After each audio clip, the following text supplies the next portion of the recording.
silence was shattered. A silver ship, bright as a falling star, screamed across the sky and slammed into the dunes. Smoking wreckage, Elias found her. She was beautiful, her skin had a soft glow, and her blood was the color of shimmering gold. He carried her to his dark workshop. While the galaxy fought wars, Elias simply picked up a clean cloth to wash her wounds. Suddenly, she woke up and grabbed him. "Do you know you're touching the queen of the galaxy, human?" she whispered with glowing eyes. Elias didn't flinch. "I care about the bleeding," he said. But outside, dark ships were already descending. The hunt had begun. The planet of Oris was a lonely, dusty place at the edge of the galaxy. It was a world of orange sand and endless silence.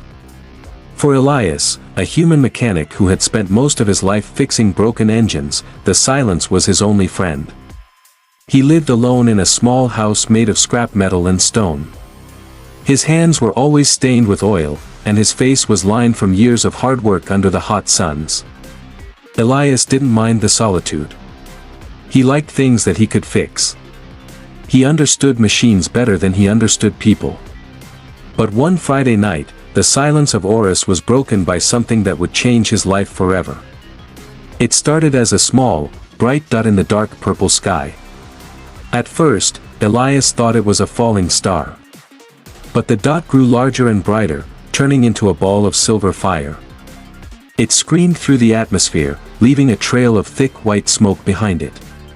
With a deafening roar, the object slammed into the sand dunes just a mile away from Elias's workshop. The ground shook so hard that tools fell off his workbench. Elias didn't hesitate. He didn't hide in fear. He grabbed his old medical kit and a heavy flashlight, stepping out into the cool night air. As he reached the crash site, the heat was intense. In the middle of a deep crater sat a ship unlike anything Elias had ever seen. It wasn't made of rough steel or industrial bolts. It looked like it was carved from a single piece of polished moonlight.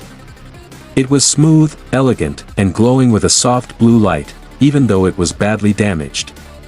The door of the ship had been torn open during the impact. Elias climbed down into the crater, his boots sinking into the hot sand. Inside the cockpit, amidst the swirling smoke and flickering lights, he found her. She was not human. Her skin had a faint, pearlescent glow, and her hair was the color of liquid silver. She was wearing armor made of strange, purple crystals that seemed to pulse like a heartbeat. But the armor was cracked, and she was bleeding. Her blood was a strange, shimmering gold color. She was unconscious, her face twisted in pain. To any other person, she might have looked like a goddess or a monster, but to Elias, she was simply someone who was hurt. He carefully lifted her out of the wreckage. She felt light, almost as if she were made of air, yet there was a hidden strength in her frame. He carried her back to his workshop and laid her down on his clean workbench. The contrast was sharp. She was a being of celestial beauty, lying on a wooden table surrounded by rusty wrenches and old engine parts. Elias began his work. He didn't have high-tech scanners or alien medicine. He only had clean water, white cloth, and the steady hands of a man who had spent 40 years being careful. He began to wash the gold blood away from a deep wound on her shoulder. He worked with total focus, his breath steady in the quiet room.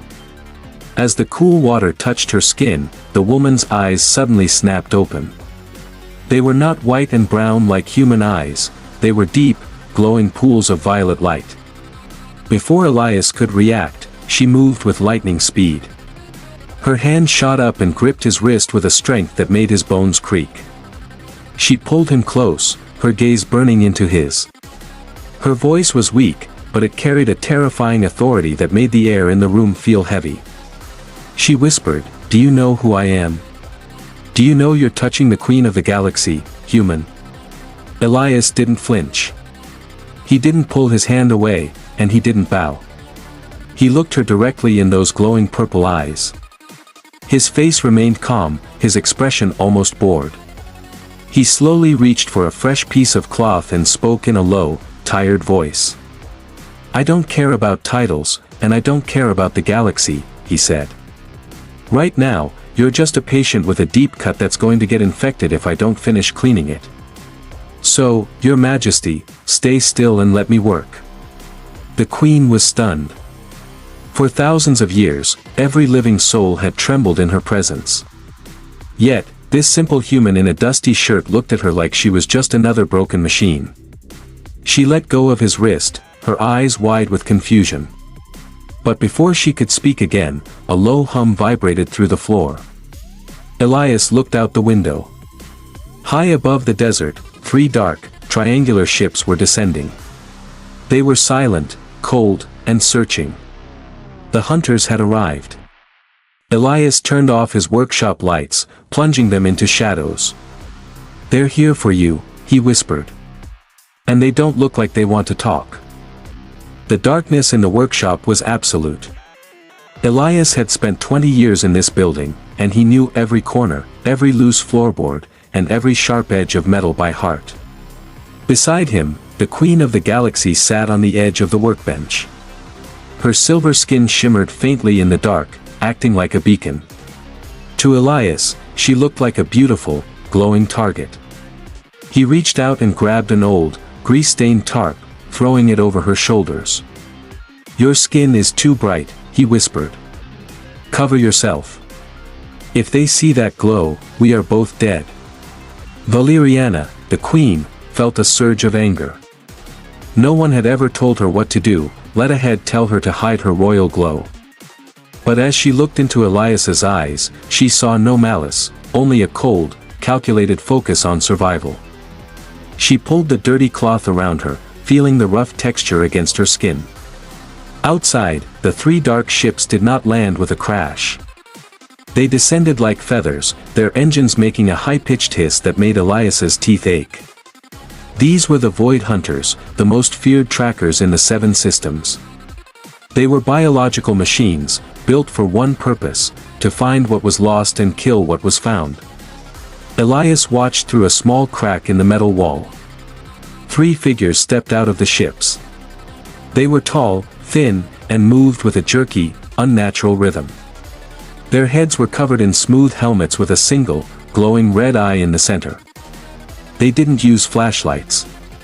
They saw the world in heat signatures and electrical pulses. "Stay here," Elias breathed into the queen's ear. "Do not move. Do not even pray.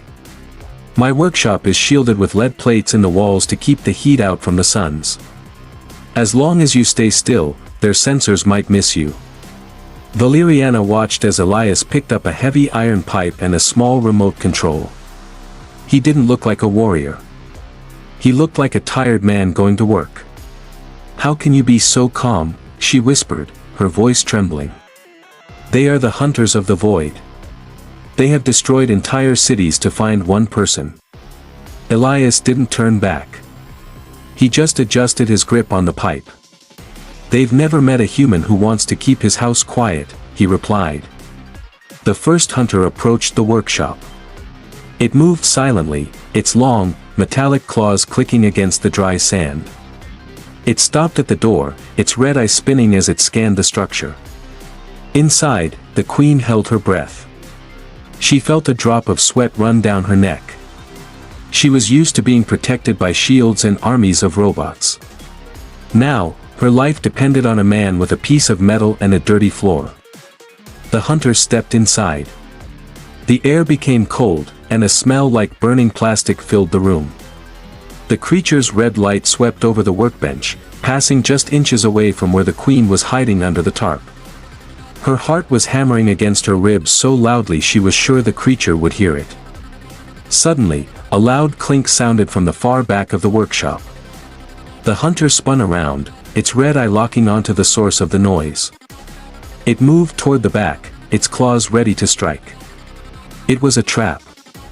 Elias had rigged an old engine starter to click at the press of a button.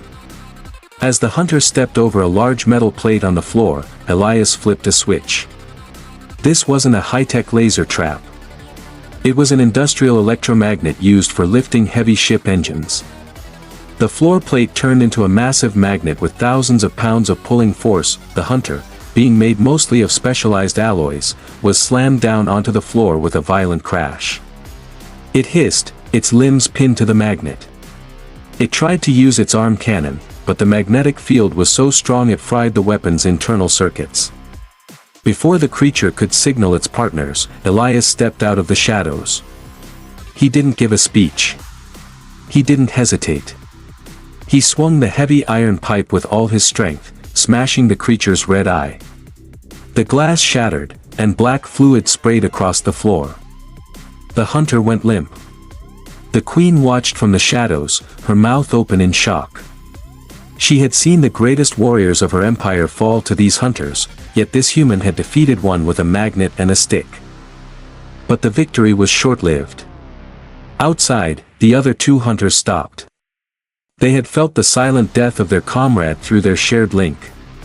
They didn't scream, they simply changed their formation. Instead of walking, they began to climb. The queen looked up and saw the metal roof of the workshop beginning to bend. The screeching sound of claws tearing through the ceiling filled the room.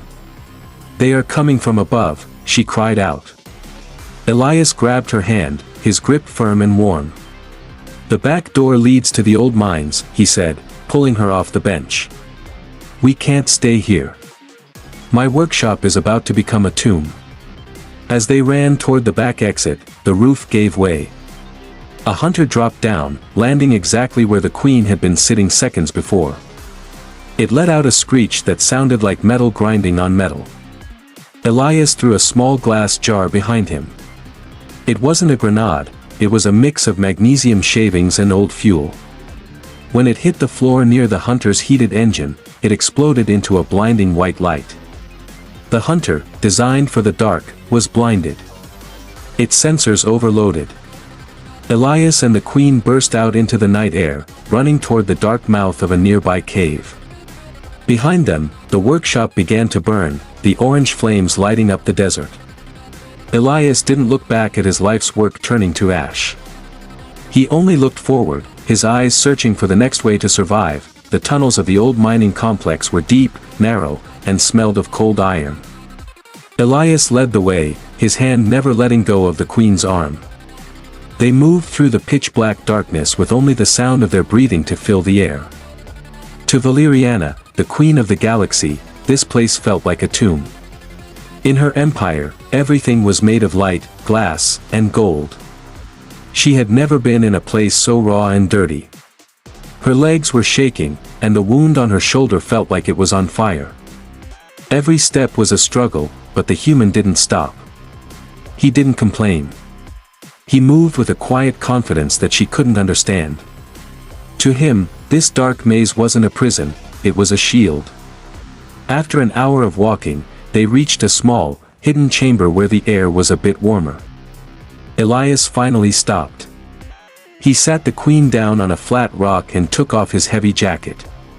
He pulled out a small emergency light from his pocket, dimming it so it only gave off a tiny, pale glow. He saw that Valeriana was pale, and her golden blood had soaked through the tarp he had given her. Without a word, he tore a clean strip of cloth from his own shirt. As he leaned in to clean her wound again, she flinched. She looked at him with eyes that were filled with both fear and confusion. "In my world," she whispered, her voice cracking, "kindness is a sign of weakness. No one does anything for free. What is your price, human? What do you want from me?" Elias stopped his hands and looked at her. He wasn't smiling, but his eyes were soft. "On Earth," he said quietly, "we have a saying. You help because you can. I don't want your gold, and I don't want a planet. I'm helping you because you're a living being who is hurting. It's that simple." He pressed the cloth to her wound, and she hissed in pain. "We humans are strange like that," he continued. "We spend half our time fighting each other, and the other half trying to save a stranger. It's what makes us, us." Valeriana looked at his rough, scarred hands. These were hands that fixed machines, yet they were more gentle than the royal doctors of her palace. She began to realize that the power of humans wasn't in their weapons, but in their hearts. The silence of the cave was suddenly broken by a low, rhythmic thumping sound. It was distant, but it was getting closer. Thump. Thump. Thump. It sounded like a giant heart beating inside the rock. Elias froze. He turned off the light, plunging them back into total darkness.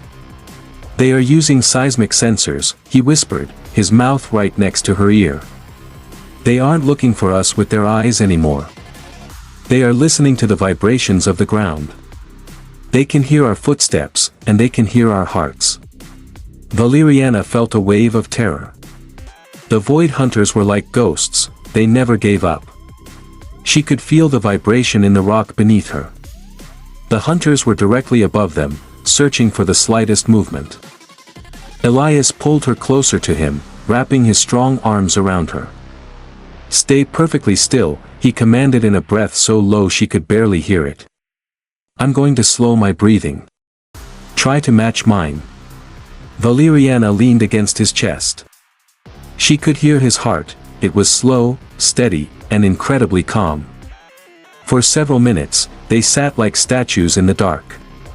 The thumping sound grew louder, then stopped right above their heads. Dust fell from the ceiling as something heavy moved on the surface. The queen wanted to scream, to run, to do anything but sit in the dark. But the warmth of Elias and the steadiness of his breath kept her grounded. She felt a strange sense of safety she had never known, even in her high palace. Just as the tension became unbearable, the thumping sound began to fade. The hunters were moving away, heading deeper into the wrong tunnel. Elias didn't move for a long time. He waited until the silence returned to the cave. When he finally spoke, his voice was heavy with a new worry. "They won't be fooled for long," he said. "They are smart. They will realize we aren't moving and they will start a grid search. We can't stay in these mines forever. We need a way to get off this planet, or at least a way to call for help." He reached into his bag and pulled out a small piece of dry bread, handing it to her. It was simple food, but to the queen, it felt like a feast. As she ate, Valeriana looked at Elias in the dim light he turned back on. "My brother sent them," she confessed suddenly. "He wants my throne. He thinks humans are nothing but dust and dirt. He thinks this planet is a graveyard." Elias leaned back against the cave wall, a small, dangerous smile appearing on his face. "Your brother is wrong about one thing," Elias said, his voice turning cold. "This planet isn't a graveyard for us. But if he keeps sending those monsters here, it's going to become a graveyard for them." He stood up and offered his hand to her. "Come on. I have a radio tower 3 miles from here. It's old, but if I can fix it, we can scream loud enough for the whole galaxy to hear." But as they stood up to leave, the cave walls began to vibrate again. This time, it wasn't a thump. It was a high-pitched screeching sound. The queen's eyes went wide. "That's not the hunters," she whispered, her face turning white. "That's the sound of a planet cracker beam. They aren't looking for us anymore. They are going to destroy the whole mountain."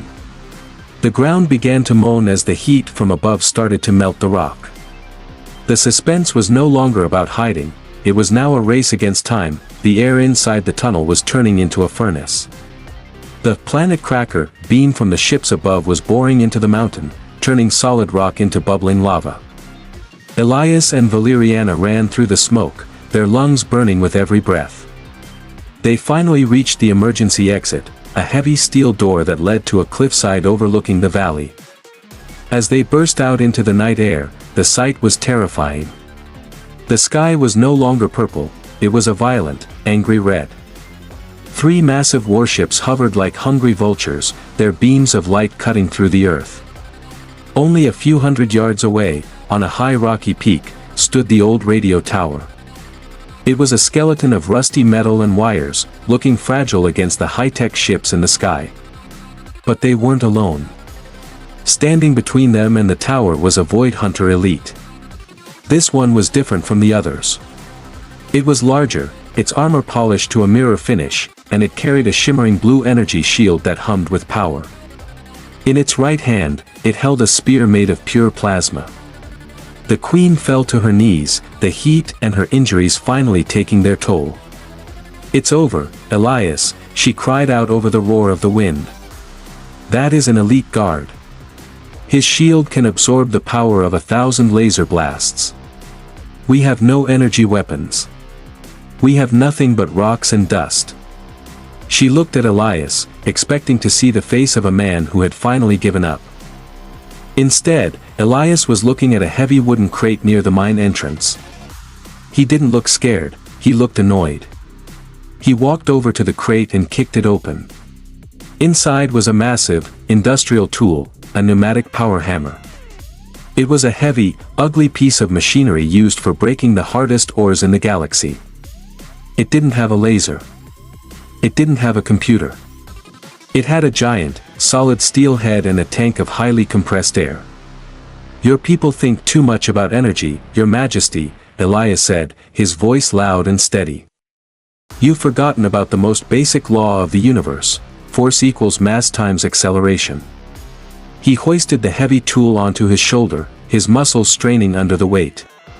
The elite hunter hissed, a sound like steam escaping a pipe. It stepped forward, raising its blue shield.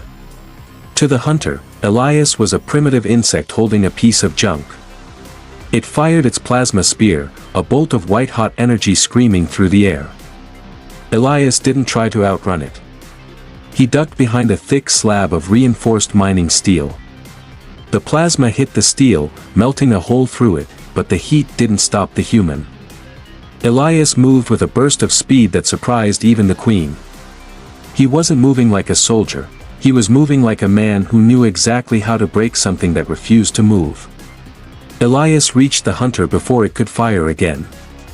The hunter raised its shimmering energy shield, confident that the human's stick would simply bounce off. But the power hammer wasn't a light-based weapon. When Elias pulled the trigger, the compressed air released with a sound like a cannon blast. The heavy steel head of the hammer slammed into the energy shield.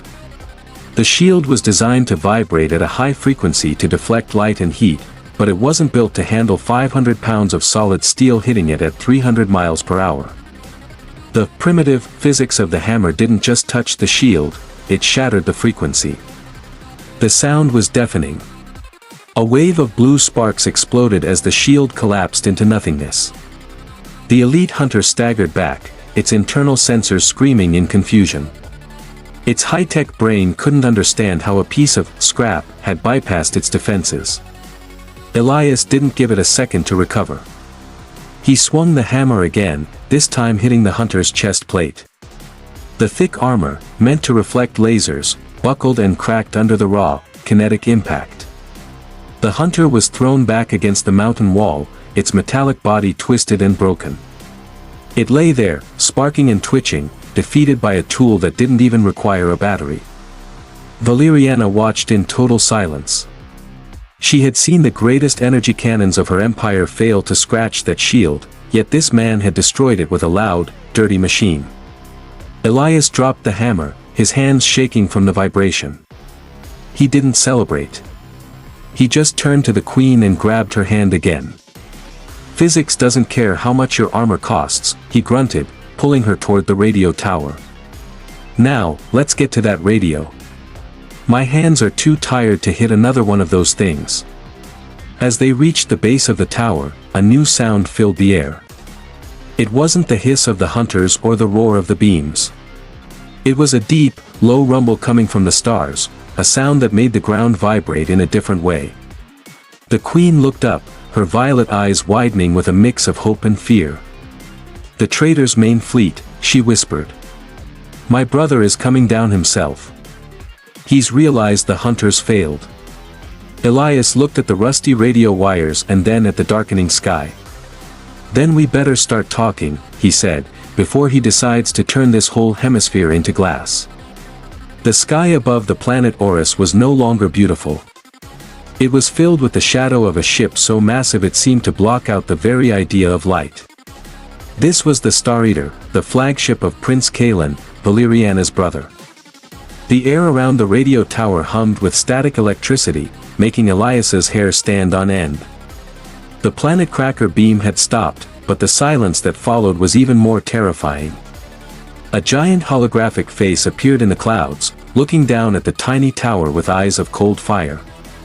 It was Kalen. His voice boomed across the desert like rolling thunder. "Valeriana," he said, his tone full of mockery. "You are hiding in the dirt with a monkey. End this embarrassment. Come to me now, and I will let this pathetic world live. If you refuse, I will burn this rock until it is nothing but a marble of glass." Valeriana stood at the base of the tower, looking at the burning horizon. She looked at Elias, who was high up on the metal beams, his fingers bleeding as he twisted copper wires together. He looked exhausted. His shirt was torn, his face was covered in black soot, and he was risking everything for a queen he had only met a few hours ago. The guilt hit her like a physical blow. "Elias, stop," she shouted over the whistling wind. "He is right. This is my war, not yours. You have already done more than any king in my empire would ever do. Let me go.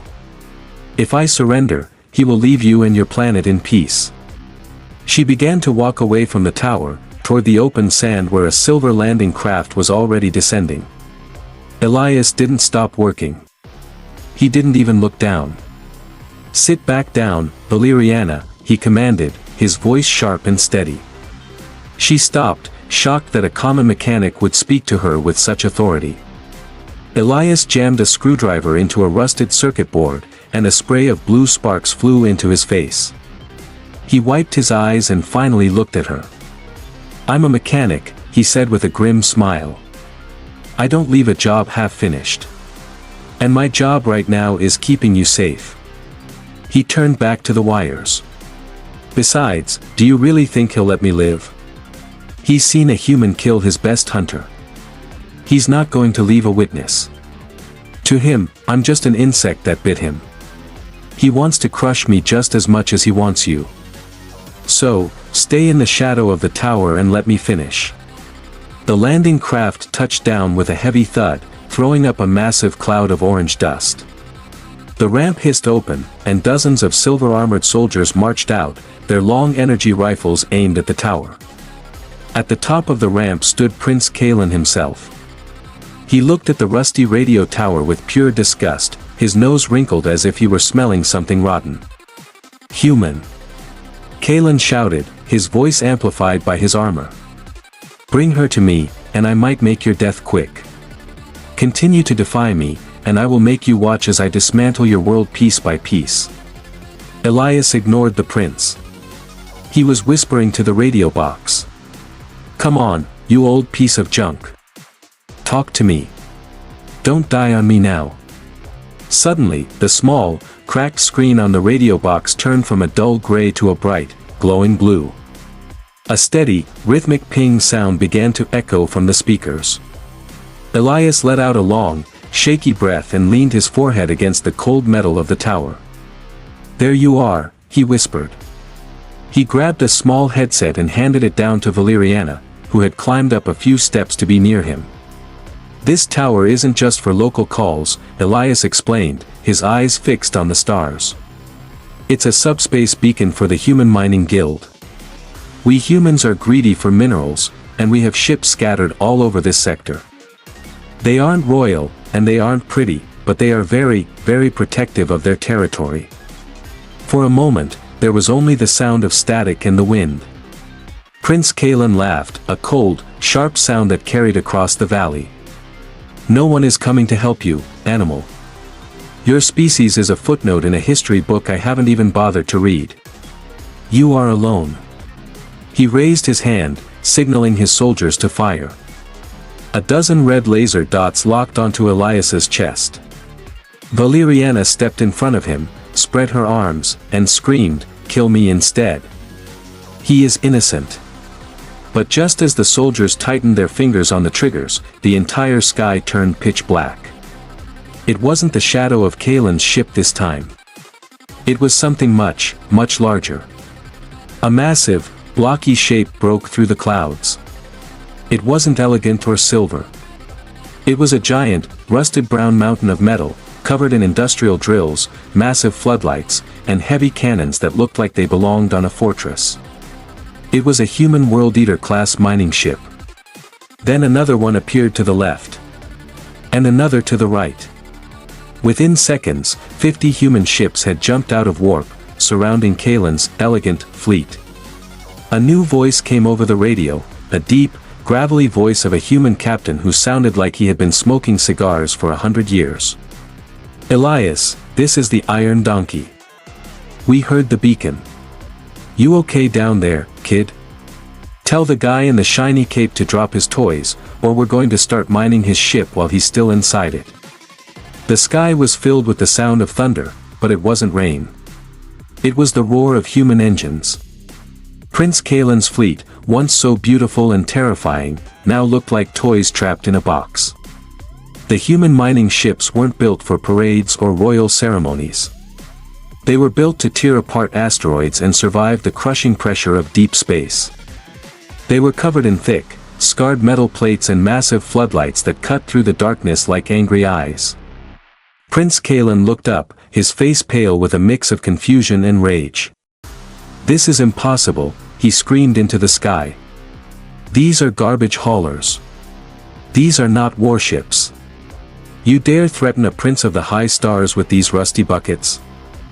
The response from the Iron Donkey was simple and terrifying. The massive mining ship didn't fire a laser. Instead, it activated its gravity grapples, huge beams of blue energy used to pull in heavy moons. The Star Eater, Kalen's flagship, was suddenly jerked forward.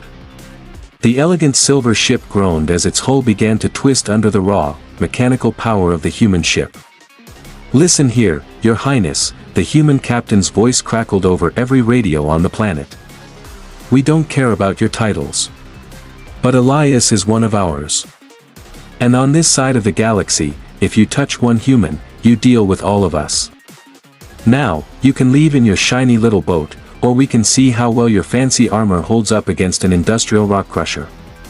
The prince looked at his sensors. His high-tech computers were screaming. The human ships were locking onto his engines with thermal drills, tools designed to melt through solid mountains of iron. He realized that while his weapons were more advanced, the humans had perfected the art of destruction through sheer, heavy force. He had no choice. With a scream of frustration, Kalen ordered his fleet to retreat. The dark ships turned and vanished into warp space, fleeing the monsters of the mining guild. The silence that returned to the desert was different now. It was no longer the silence of fear, it was the silence of peace. As the suns began to rise over the horizon, painting the sand in shades of pink and gold, the Queen's loyal fleet finally arrived. These ships were different, they were white and gold, and they landed with grace. Thousands of royal soldiers in shining armor marched out, but they didn't point their weapons at Elias. Instead, they all knelt in the sand. Valeriana stood at the base of the tower, her silver hair blowing in the wind. She was no longer the frightened, wounded woman from the crash. She was the queen of the galaxy. She looked at her people, then turned to look at the man in the dirty, oil-stained shirt. Elias was sitting on a rock, wiping his hands with a greasy cloth.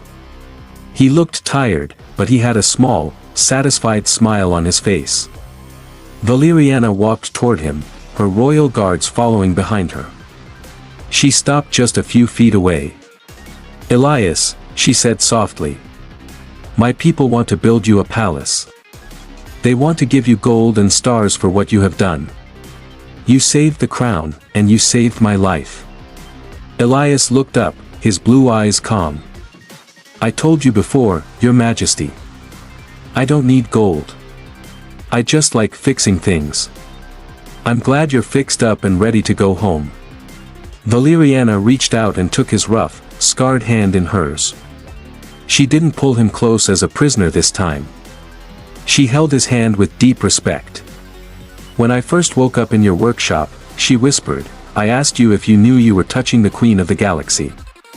I thought I was the most important thing in the universe." She looked at the massive human mining ships hovering above, then back at Elias. I was wrong. I was touching something much more powerful. I was touching the heart of a human. She leaned forward and kissed him on the forehead, a gesture of the highest honor in her empire. As she walked up the ramp of her golden ship, she turned back one last time. The galaxy is a cold and dark place, Elias. But as long as your people are in it, there will always be a light.